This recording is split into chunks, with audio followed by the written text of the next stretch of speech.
Guess what? Some travel trailer manufacturers and some RV dealerships across the United States and Canada are going to absolutely hate this video and not like me very much. Welcome to HBRV Lifestyle. They call me the Honey Badger because I give it to you straight and transparent about the RV business. And today I'm going to give you my top 5 worst, again, top 5 worst dual axle travel trailers that are aluminum sided. So not the smooth sided fiberglass, the rippled aluminum sided travel trailers. Now, the way I did this, because this was probably one of the toughest lists that I did, I based it on not only my experience, but some of the manufacturers of these aluminum sided trailers I've never sold. And so after seeing everybody's trailers in person and watching videos, and now talking to some service guys, I think this list is pretty solid, okay? So we're going to start with number 5. And number 5 on the list is Zinger by Crossroads. Man, they did not make the top 5 worst on my single axle list, but on the dual axle, absolutely. You know, when I say that there's an earthquake on wheels, I don't mean that the thing shakes on the top and looks like it's going to fall apart going down the road.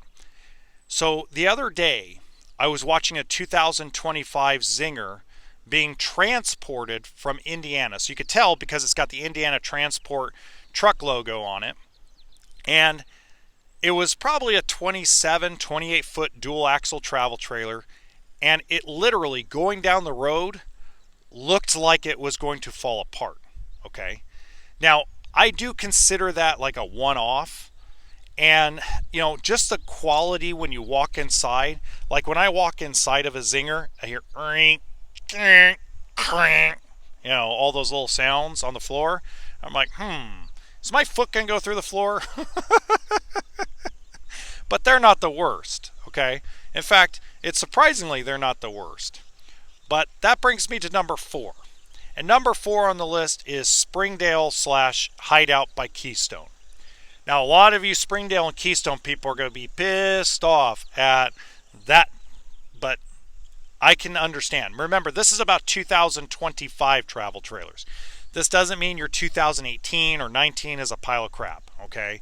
It just means for 2025, I just don't think Keystone, Springdale / Hideout, which are pretty much the same trailer with a different sticker on it, I just don't see them being a high quality travel trailer.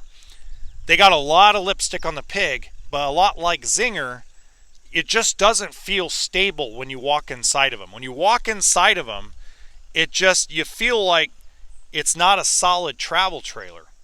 And to me, when I was looking at them and I was looking at the weights, and again, this might be my perception or I'll just say perception. It seems like the dry weight has gotten lighter than it was, let's say, 2 years ago or even 5 years ago. So I'm wondering, did they cut some stuff out? Did they make the full floor thinner? Things of that nature. So when I walk into them, they are absolutely gorgeous. But to me, I could just tell that they're not that well built for 2025.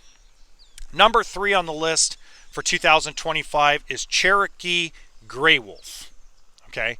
Not the regular Cherokee, not the Black Label, okay?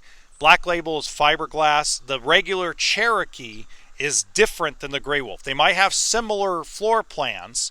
They might have a similar look. Actually, they probably look identical, but there is a difference. And the biggest difference is it just feels like the Grey Wolf is... Look, I have a history with Grey Wolves, okay? Grey Wolves are not... It just seemed like every time I turned around, Grey Wolf by Cherokee was having massive problems with either leaks, electrical, floor problems, wall problems. I mean, it just seemed like every time I turned around, there was a massive problem with a Cherokee Grey Wolf travel trailer. And when I walked into some 2025s and I got some perspective from some other service guys to make sure I wasn't smoking something, they were like, no, you hit the nail on the head. They haven't changed nothing. They put some more lipstick on the pig, but they really didn't do anything to make it feel more solid. Spoiler alert. The Cherokee version, not the Grey Wolf, but the regular Cherokee version is actually on my top 5 best aluminum sided. So spoiler alert on that. I just want to add that in there because I don't want everybody to think that when they walk in and see a regular Cherokee aluminum sided travel trailer that that's the same as a Grey Wolf. There are a lot of differences, and Cherokee is on my top 5 best. Okay. Number 2. Boy, I'm going to get a lot of flack for this one, but number 2 is Coachman, Clipper, and Viking travel trailers. All right, now they are on my top 5 best for single axle. Okay, and I know the sales manager there. He's probably gonna be pissed when he sees he's number 2 on the worst. They are not a dual axle travel trailer builder, and they started to try to be. They released 4 total floor plans that were pretty cool, but the quality of them aren't that great when it comes to the dual axle trailers.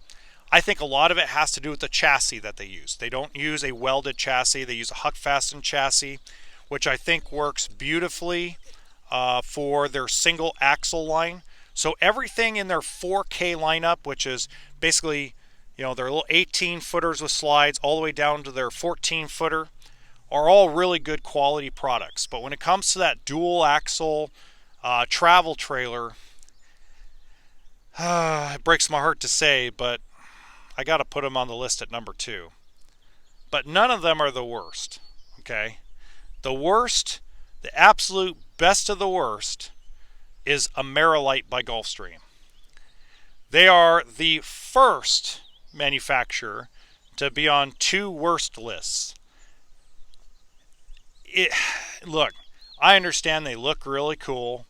They do some good things, but they are so low quality. Oh my God.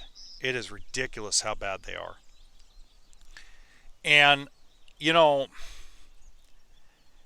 only other thing I could say about it was that the list is fluid. If they made changes, if manufacturer made changes, they flew me out and, kind of put me through and showed me what improvements they're actually making to make quality problems and let go away and let me film it with no editing and no, oh my God, no, don't put that on the internet, then obviously they can be put off it. But just like Stephen A. Smith says, the list is fluid. The list is fluid. I'm going to do my top 5 best in the next day or 2. So for those of you that think all I do is talk negative all day, have a good one.